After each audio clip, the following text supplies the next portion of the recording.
Good evening, everyone. We're back with 2 Corinthians chapter 9, the collection of Christians for Christians in Jerusalem.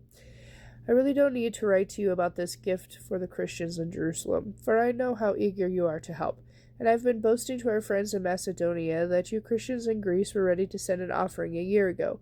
In fact, it was your enthusiasm that stirred up many of them to begin helping. So I'm sending these brothers just to be sure that you really are ready, as I told them you would be with your money all collected. I didn't want to turn I don't want it to turn out that I was wrong in my boasting about you. I would be humiliated, and so would you, for some Macedonian Christians came with me, only to find that you still weren't ready after all I had told them. So I thought I would send these brothers ahead of me to make sure the gift you promised is ready. But I want it to be a willing gift, not one given under pressure. Remember this, a farmer who plants only a few seeds will get a small crop, but the one who plants generously will get a generous crop. You must each make up your own mind as to how much you should give. Don't give reluctantly or in response to pressure, for God loves the person who gives cheerfully, and God will generously provide all you need. Then you will always have everything you need and plenty left over to share with others. As the scriptures say, excuse me while I turn the page. As the scriptures say, godly people give generously to the poor. Their good deeds will never be forgotten.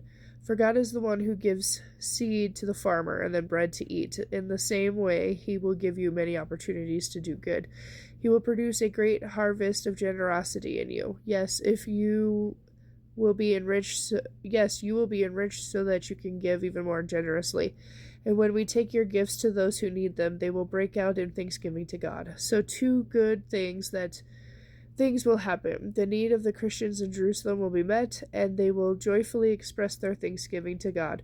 You will be glorifying God through your generous gifts, for your generosity to them will prove that you are obedient to the good news of Christ, and they will pray for you with deep affection because of the wonderful grace of God shown through you. Thank God for his Son, a gift too wonderful for words. 2 Corinthians chapter 10. Paul defends his authority. Now I, Paul, plead with you. I plead with the gentleness and kindness that Christ himself would use, even though some of you say I am bold in my letters but timid in person. I hope it won't be necessary, but when I come, I may have to be very bold with those who think we act from purely human motives. We are humans, but we don't wage war with human plans and methods. We use God's mighty weapons, not mere worldly We use God's mighty weapons, not merely worldly weapons, to knock down the devil's strongholds. With these weapons, we break down every proud argument that keeps people from knowing God. With these weapons, we conquer their rebellious ideas, and we teach them to obey Christ. And we will punish those who remain disobedient after the rest of you became loyal and obedient. The trouble with you is that you make your decisions on the basis of appearance. You must recognize that we belong to Christ just as much as those who proudly declare that they belong to Christ. I may seem to be boasting too much about the authority given to us by the Lord, but this authority is to build you up, not to tear you down, and I will not be put to shame by having my work among you destroyed. Now, this is not just an attempt to frighten you by my letters, for some say, don't worry about Paul. His letters are demanding and forceful, but in person he is weak and his speeches are really bad. The ones who say this must realize that we will just be as demanding and forceful in person as we are in our letters. Oh, and don't worry, I wouldn't dare say that I'm as wonderful as these other men who tell you how important they are, but they are only comparing themselves with each other and measuring themselves by themselves. What foolishness! But we will not boast of authority we do not have. Our goal is to stay within the boundaries of God's plans for us.